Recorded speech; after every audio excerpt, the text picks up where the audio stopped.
Summer is just around the corner at kung plano nyo mag-staycation, ito na ang sign nyo. Isa nga pala ito sa mga pinaka-budget friendly staycation dito sa Azur Urban Resort Residences. At super sulit dito at relaxing at perfect pang bonding kasama ang pamilya at barkada. At ito nga pala ang kauna-unahan man-made beach resort dito sa lugar ng Pilipinas. At kilalang kilala nga din pala ito sa mga pinakamalaking wave pool and man-made beach resort dito sa lugar ng Manila. Pero ayun na nga din pala guys, no? Alamin na nga din pala natin agad kung saan tayo nagstay. Dito nga pala tayo nagbook o nagstay sa Alas 5 Staycation. At sa halagang 667 pesos nyo per head, if 6 packs kayo, ay makakapag-stay na kayo dito ng 2 days and 1 night. At isa nga pala ang Alas 5 sa mga kilala at trusted na pwede ninyong mabukan pagdating dito sa Azur. At dito nga din pala kami kadalasan na nagbubook kapag napapapunta kami dito sa Azur. Pero ayun nga, no, i-check na nga din pala natin dito yung unit nila. Nasa Rio Tower nga pala kami at eto nga pala yung loob ng unit nila. Pagpasok pa lang sa loob nito ay kay bango at malinis na agad ang bubungad sa inyo. At tapos, kumpleto na nga din pala sila sa amenities o inclusions. Katulad na lang ng internet wifi, smart projector with Netflix, aircon, 2 double size bed, sofa bed, dining table and chairs,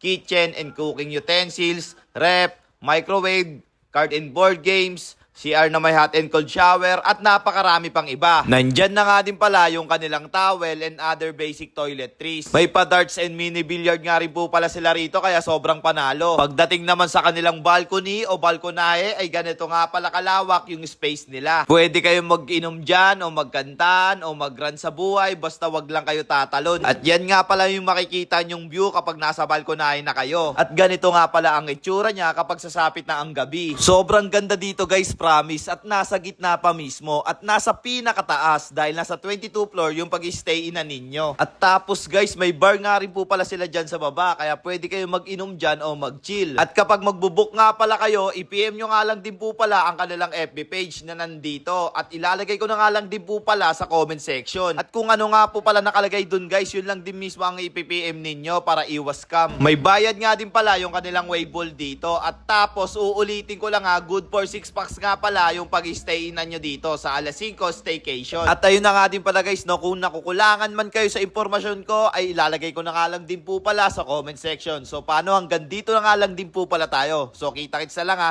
So again, this is Sajak TV. Take care for sunshine, take care for rain, take care for joy. Ingat, salamat, bye-bye, ble!